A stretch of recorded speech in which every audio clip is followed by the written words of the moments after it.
Hi there, welcome to the Barbara Young channel and welcome to my Friday Sews. First of all, I'd just like to say thank you to Jen from Today in Jen's Sewing Room for creating the hashtag Friday Sews. I've got 3 things for you this week, but nothing special, just some ordinary things really, I suppose. So yeah, let's start with that one. Well, I've made a bag this week, another bag that is. As you can see. Now this is the same bag and style as the one that I'd made previously, which were these 2 bags that I'd previously done. This one and this one. So yeah, they're all exactly the same design, same style. I just made another one. The difference being, and the reason for making another bag, was I was testing out interfacing, and these 2 have got very similar interfacing, one slightly heavier than the other, but they are also that sort of, I don't know if it's polyester or whatever it's made out of, ironing interfacing, and it's got a bit of a crinkliness to it because it's one of those non-woven, what's sort of matted, I don't know what it is, but it's a non-woven interfacing, and that is really sort of like the general sort of interfacing you get. This one's the same, only this material's a little bit heavier, so it just doesn't feel quite as crinkly. But the thing I found with this is that it doesn't create a very good finish, and you do have that slight crinkliness to it, and it doesn't give all that much structure to it. But then the idea with these bags is they're not meant to have loads of structure. They are a bit of a slightly floppy material bag. So this one, keeping with the idea that I know it's going to be a bit floppy, but I've used a different interfacing, and in doing so, any crinkliness that might be there will be from the material itself. The actual interfacing isn't causing any additional crinkliness, because what I've used is a medium weight woven interfacing. Now the thing with that, it is a bit more expensive, and obviously trying to keep the costs down is probably why I would have gone for the other interfacing, but I've realised that the bag requires something a little bit more. So woven interfacing is the way to go, I think, with this bag. Again, on the bottom, I've done that sort of slightly quilting thing. There's some iron-on interfacing and a couple of layers of sewing interfacing to give it a bit more that rigidity on the base. And that seems to work for me with the nice strap, again with the magnetic clip. The outer pocket, and there we go, that's the outer pocket, and the inner pocket, inner side, is a sort of, I don't know if you'll ever be able to see that with the lighting, but it is actually a sort of nautical theme to it. So there we go, so that's the inner, and of course again one patch pocket and one zip pocket, which again does have the same lining as the outer pocket.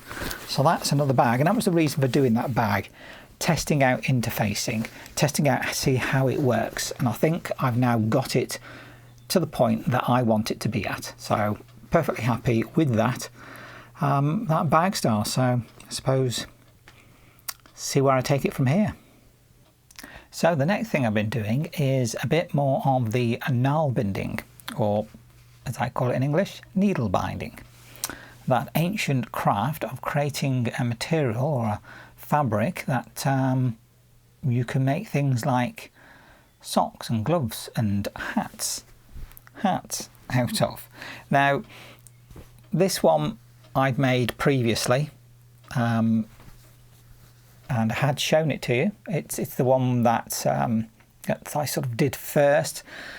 I did actually do another one before this, but it was in a very slightly different yarn. It was still a wool, still 100% wool, but slightly different yarn. Then I did this one, but once I'd done this one, I thought, well, I want to try and work out how to consistently make a hat that will be the same size every time, or if I change that format, what sizes can I make? And I think I've now sort of worked it out. So I've actually got 3 hats here. I've got this one, which is quite a big hat. It's actually a little bit too big for me, and I needed more than 1 ball of yarn. The yarn that I've been getting is 100% wool, and it's 50 grams, but I get about 85 meters in 1 ball. And as you can see, this hat required me to use more than 1 ball of wool, so it's quite large. The second one, which is this one, this one actually fits me really well. This is a much better size for me. I can get this one on. My hair's tied up, so it doesn't quite sit right, but there we go. But yeah, and that one fits much better, and that uses 1 ball of wool in its entirety, and that's all. And while I was doing this, I was making notes, making little bits of notes, and then I've just finished off this third one, this one here. Well, this one is somewhat smaller. It doesn't quite, it's not really, it's a little bit small for me. I don't know if you'll be able to see this, but as you can see, they are different sizes. But having taken more notes, I think I've now worked out how I can make these hats and hopefully come up with a consistent size, so that every time I make one, if I make it with the right amount of increases, because that's how it's done really. You've got this, you start off with the centre bit, you create a little circle, and then you increase so many stitches each time you go round for one round. So you go round once, I call it a round.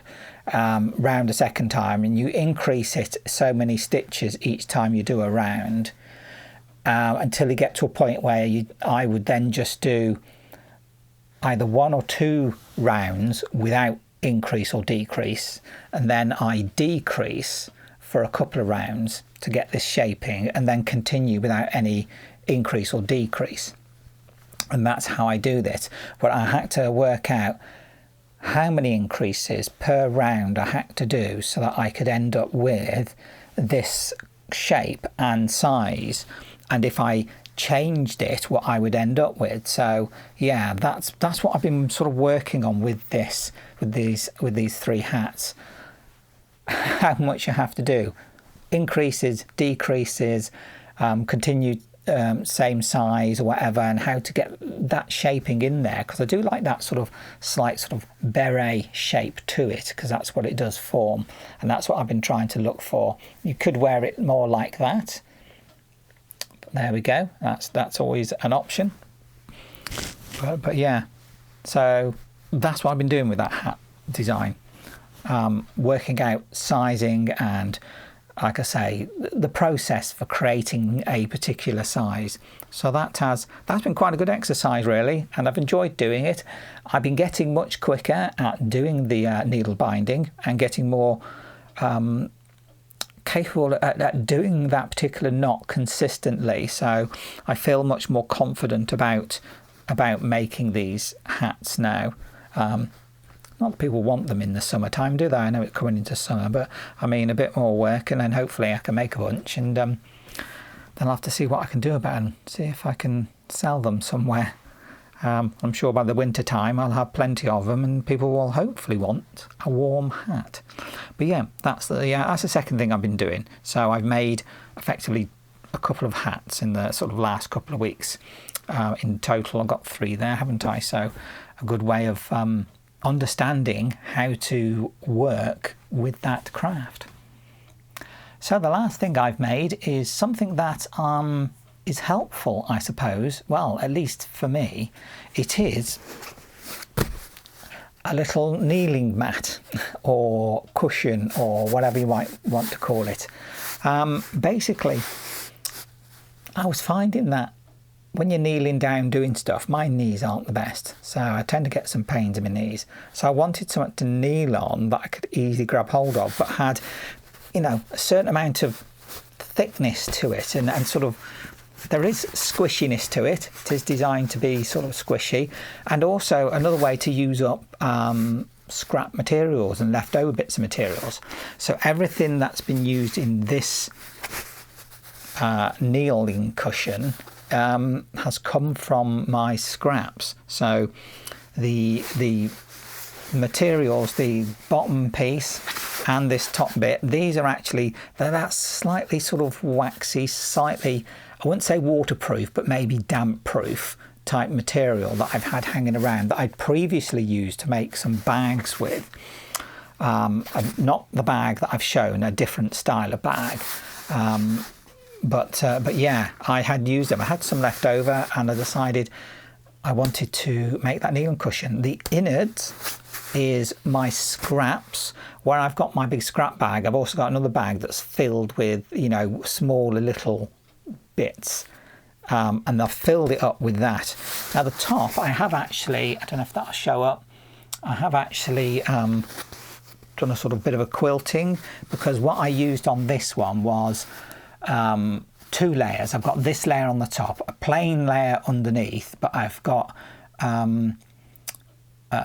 like a batting, cotton batting type as a medium between the two, and did it as a quilted layer, just to give a little bit more cushioning feel on there, to make it feel a little bit nicer. And then, you know, it's only literally the top and this bottom which forms up to do the sides. I did take some pictures, and I did put them actually on my Instagram. So if you want to look at my Instagram, you'll see some pictures of this on there. But yeah, real simple. Probably takes a couple of hours to do at most. I mean, if you're really sort of on the ball, probably may even take an hour if I was paying attention. But yeah, there's a certain amount of weight to it. I wouldn't want to post this to anybody, because I mean, there's a few kilograms there, maybe 3 or 4 kilograms. So I could never make this to sell to anybody, because I mean, it cost the earth in postage. But yeah, for me, this is brilliant. So maybe I might make 1 or 2 for some friends, maybe if they need something like a kneeling mat. It's also great for outdoors as well. So not just indoors, around the sewing room if I'm cutting stuff, kneeling down, but also outside, in the garden, you know, when you've got to kneel down, do a bit of weeding and stuff like that, or doing something else. I don't know if I can show it, but there is a bit of dirt in that on here. It has been outside, it has been tested, and it is just fine. So it's a bit grubby already, but yeah, there we go. That's a kneeling mat. What I'll do, let's see if I can get this in shot. Yeah, let me just angle that camera a little bit. So, and you can see my grubby knees on my there we go. See, I can kneel down there on that mat, and even if I'm kneeling up a little bit like that, that still works fine, doesn't it? So, and it's helping to cushion my knees, and my knees do need some cushioning because I do have some pains in there. But there we go. One kneeling mat. That helps me to save my knees. So there you go. That was my week. Nothing interesting really, is there? You know, some, as it were, trial and testing of hats, woolen ones. Some trial and testing of bags. So nothing really new there, is there? I've made, just sort of working things out, and trial and testing kneeling cushion.